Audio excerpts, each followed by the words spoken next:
Well, today was a busy day for Monday, June 19th. I keep doing my running, so that's why I may seem a bit flushed still. I find it's a super great exercise, so now I'm on week 4 of this couch to 5K program. And week 4, it's already getting difficult, especially since I haven't run in like 40 years. So now I'm doing 5 minutes of running, 2.5 minutes of walking, and then 3 minutes of running, 1.5 minutes of walking, and this you do this like 4 times, and like 3 minutes, 5 minutes, 3 minutes, 5 minutes. Man, I was sweating like a pig when I came back home. And so this week it's this 3 minutes and 5, and next week is gonna get worse. But I'm super happy I'm doing this because I feel how it makes me look younger, and I finally see some red color in my cheeks, which I forgot last time I saw that. So anyway, I did that, and then I remembered that I have to transfer the plate from the Hellcat to the Jeep.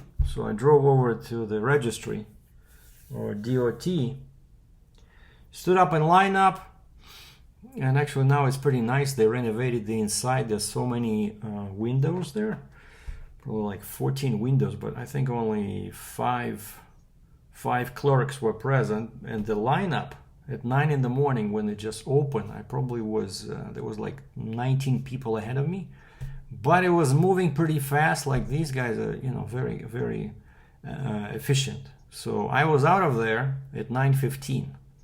But I joined the lineup before they opened at 10 to 9. So only took like 25 minutes. But honestly, I still don't understand why in Alberta, dealers, and this is my second vehicle I purchased here, right? First was the Hellcat, now is this a little Jeep. Dealers refuse to give you this courtesy service as what I'm accustomed to in Ontario, Canada, where dealers do this. Because at least over there, you go to Service Ontario, which is same as registry here, or DOT office, and dealers have their own little window. They don't have to stand in line. So if you are a dealer and you just bring a bunch of paperwork, to transfer plates for buyers, you don't stand in line. You just go straight to that special table. It says dealers only, and everybody does it. Like when I bought all the bunch of vehicles I bought in Ontario, you never go to the DOT office or Service Ontario or registry by yourself. Like, the dealer does it. Of course, they charge you a fee, like, I don't know, $45 to transfer the plate. But it's on every contract, every sales contract, there's that. Plate transfer, license plate transfer. But here, for some reason, I asked him, I said, don't you have like a separate window where you don't have to wait in line, like if you're a dealer? He says, not really. And now this morning when I was standing in line, I was watching, and sure enough, all the windows, they're the same. Nothing was for dealers only. And I'm thinking it's not the actual dealer's fault, it's the registry or the DOT office fault. The way they set this up, the buyer has to go by himself or herself and transfer the plate. So it cost me about $30, and she wanted to see the bill of sale, proof of insurance, my driver's license, and then the dealer gives you like a special form, like a printed with some info, like a special dealer's form, it's kind of like a birth certificate for the car, And she needs that, and she keeps it. And she says, do you need a copy of this? I said, no, I don't need that. So she gave me back the bill of sale and insurance.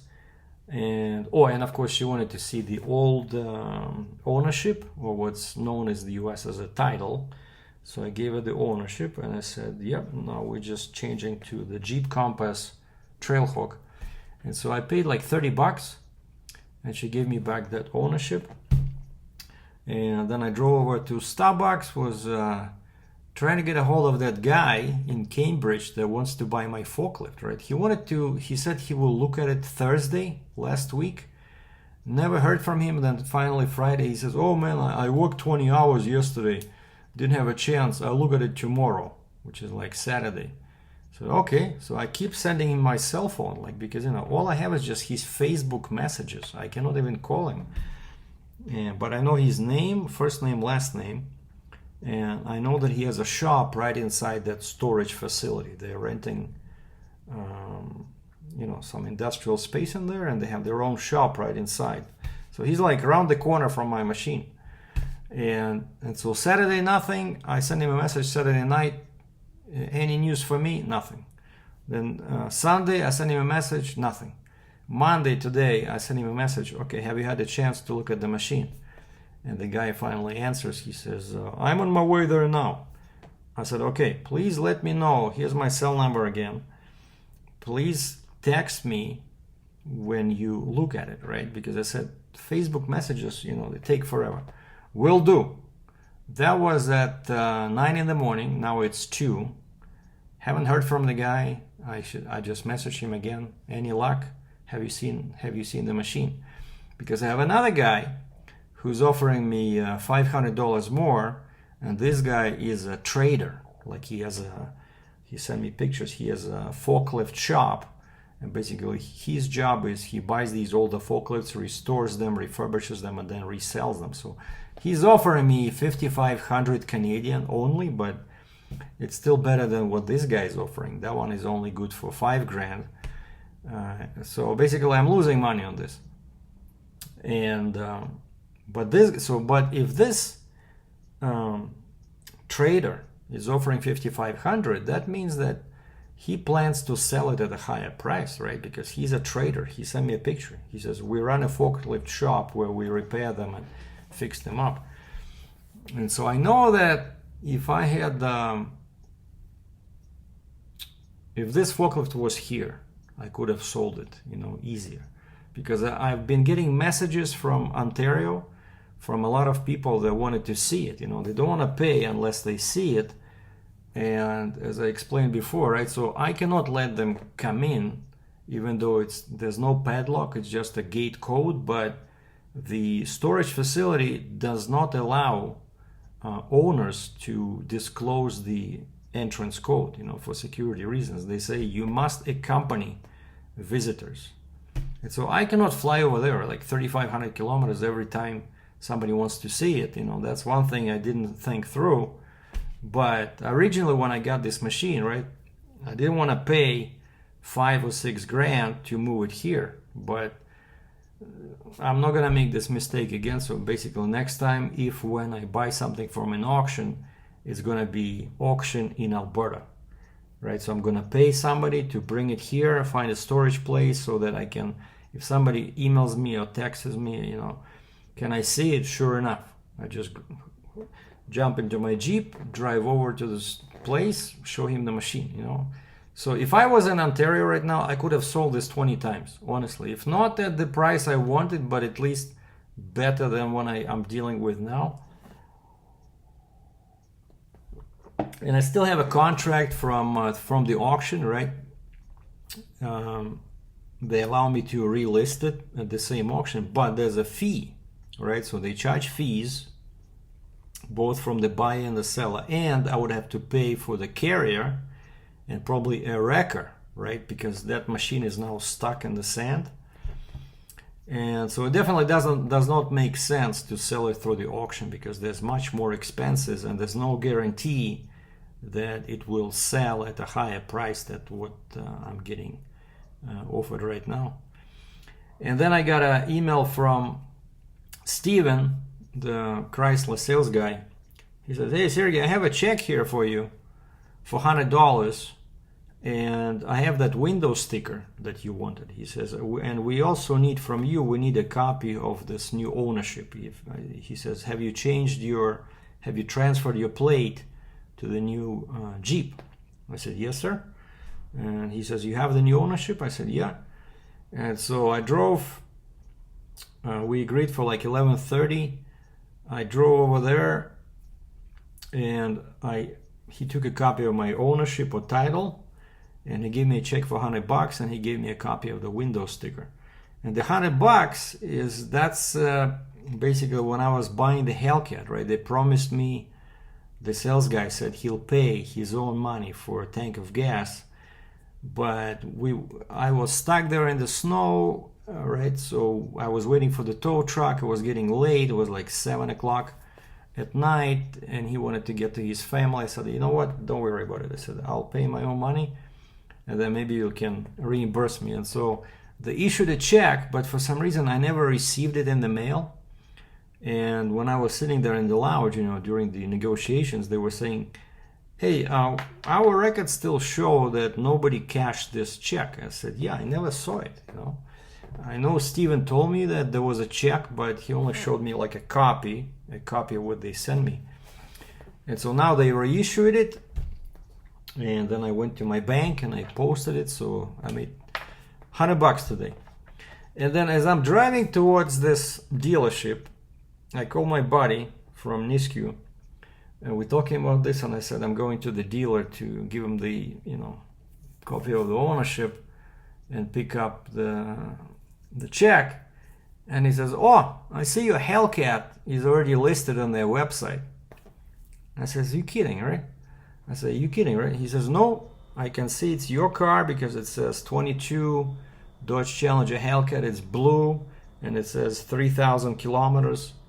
And he says there's only one picture, and there's a little blurb which says just arrived on the lot, something like that. More pictures are coming. And I said, is there a price? And he says, yeah, $127,900. I said, geez.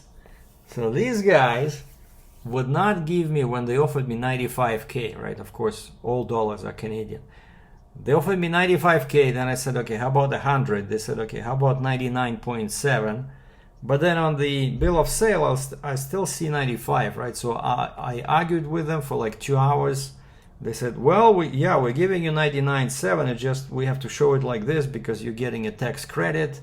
So I still don't understand it. But anyway, now they have the audacity to list the same vehicle on their website for everybody to see at 128,000 Canadian.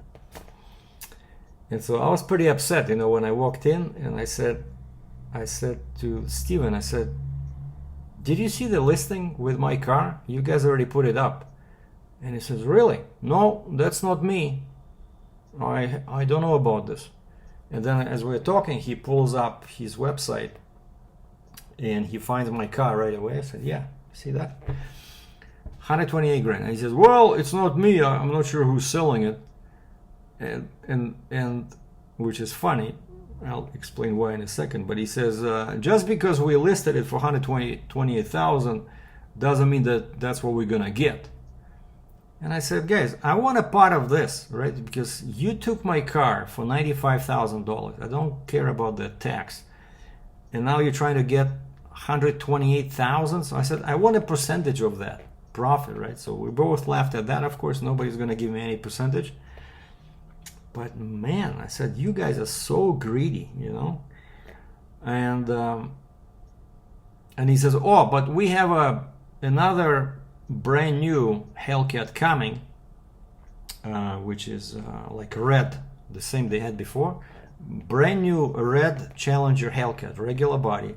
And he says, we're probably going to list it for like 111,000. He says, so there's no way we can sell your Hellcat, which is pretty much the same spec, except it's used with 3,000 kilometers. So he says, we'll probably sell it for like 107, 108.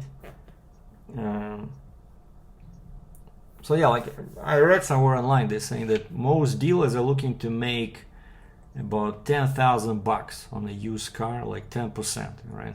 So if they say they were giving me 97 after tax, so they probably want to sell it for like 110, 109. But anyway, that just shows you how people make money in this.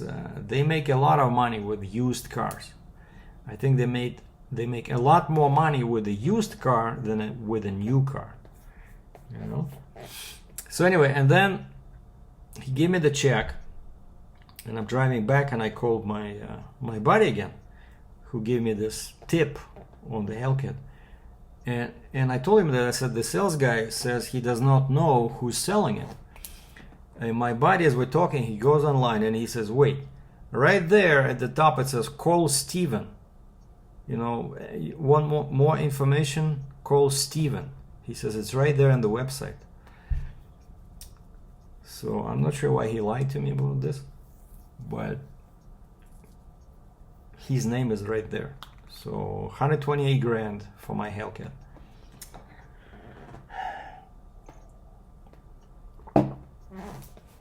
So anyway, what did I do after that? After that, I went and I had some nice shawarma lunch with meat only.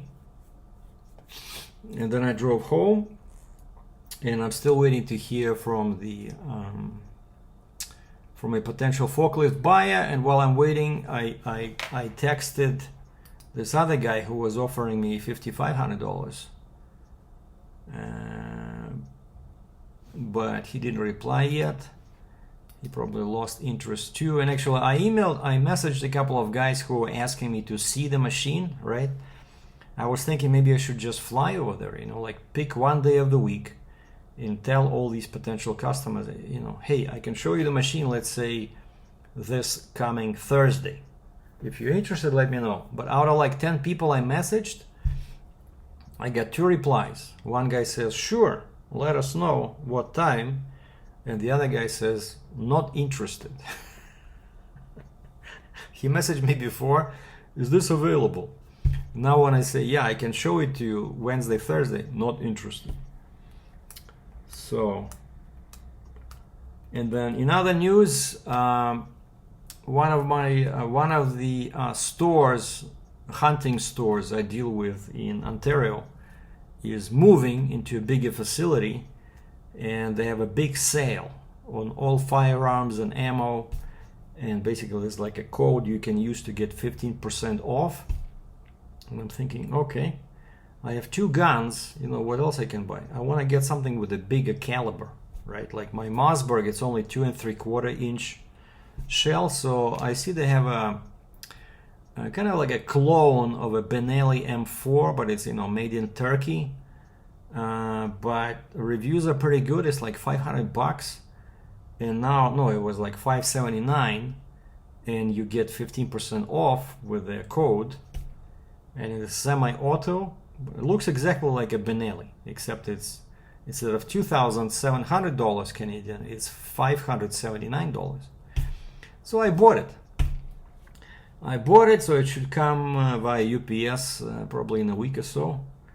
And I put my Mossberg online for sale at a specialized website where you sell firearms. So I'm keeping the Ruger, like that gun, but shotguns are a lot of fun, you know, when you shoot cans and jugs and stuff like that. Okay, now the last thing I want to do is, since now I have this I have a folder here for the Jeep, proof of insurance. Okay, so that window sticker, right? Window sticker. The guy didn't give me like when they were detailing the car, they took the original sticker, so it's gone forever. So this guy just had a copy, and I'm looking, you know, like what you see on the window, right, when it's a brand new car. So it's exactly that, except it's a lower quality photocopy. But what I see here is that at the bottom left, assembly plant, Toluca, Mexico, confirmed, right? Manufacturer suggested retail price $42,995. That's the base price before options. Jeep Compass Trailhawk 4x4, exterior color laser blue pearl. That's the technical term for my color, laser blue pearl. Interior color black interior and seats with ruby red accent stitching. Interior premium leather faced bucket seats.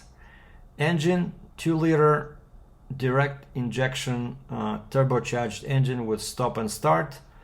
Transmission 8-speed automatic transmission.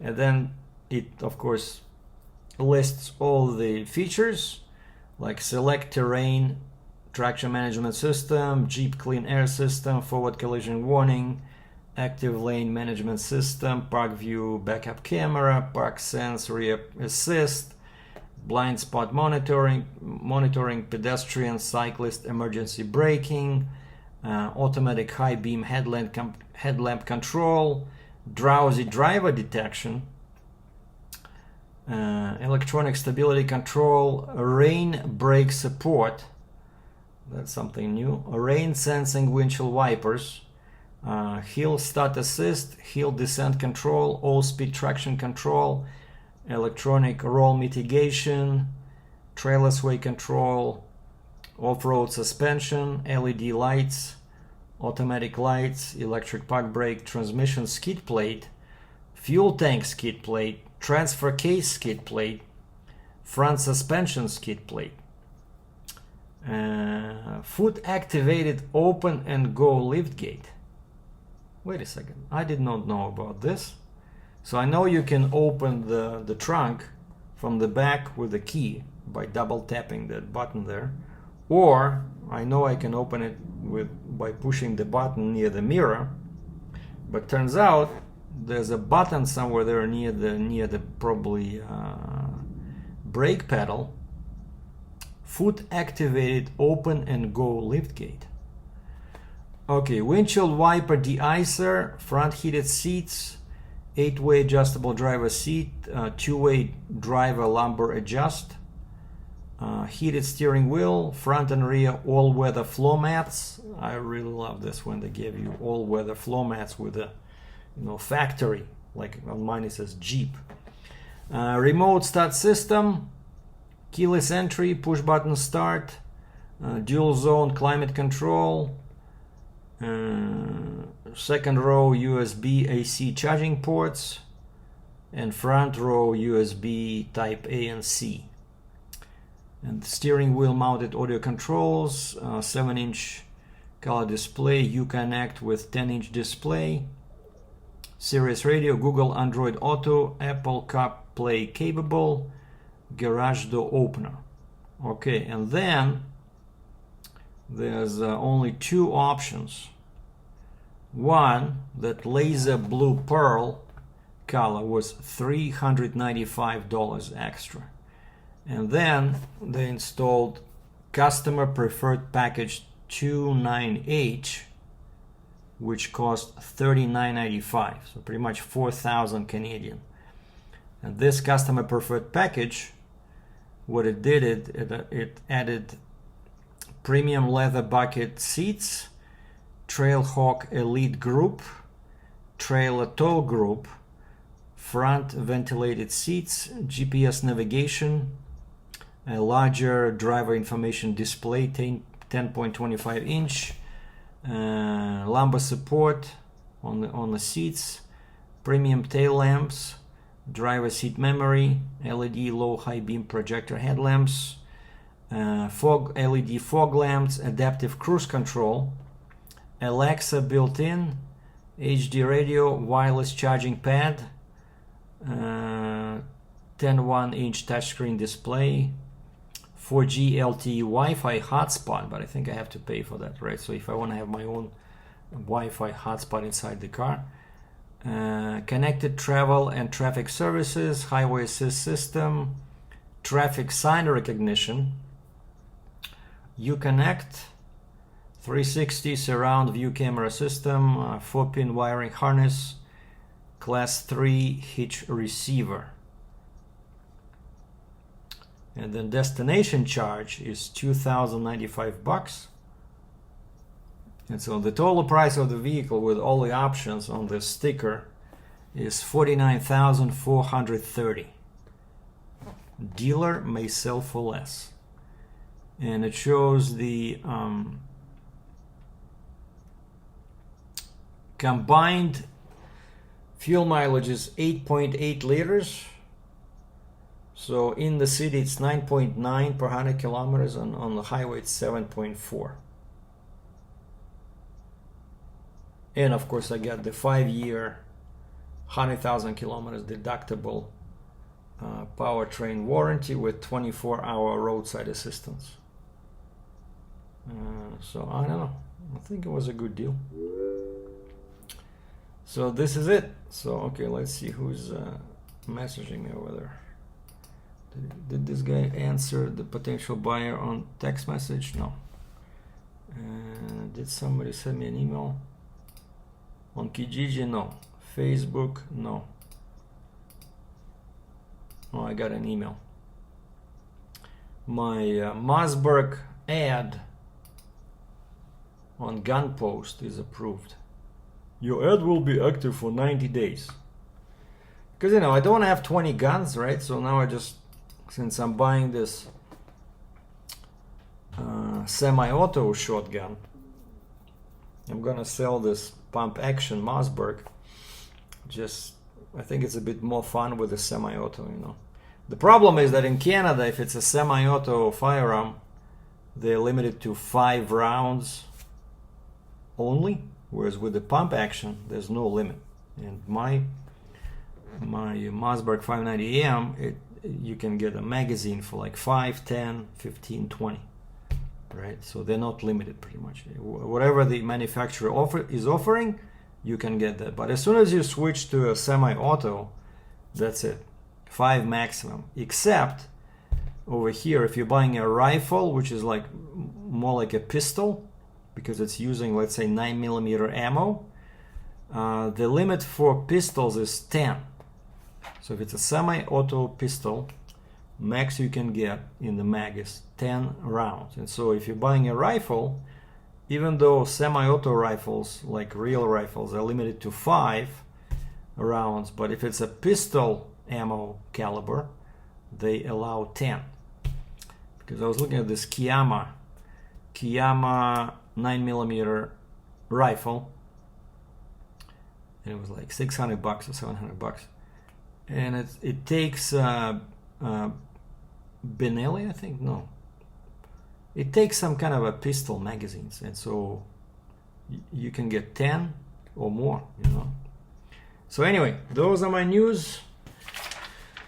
That's all I have today. So still trying to desperately to sell this freaking forklift and see what happens later. Thanks for watching. Ciao.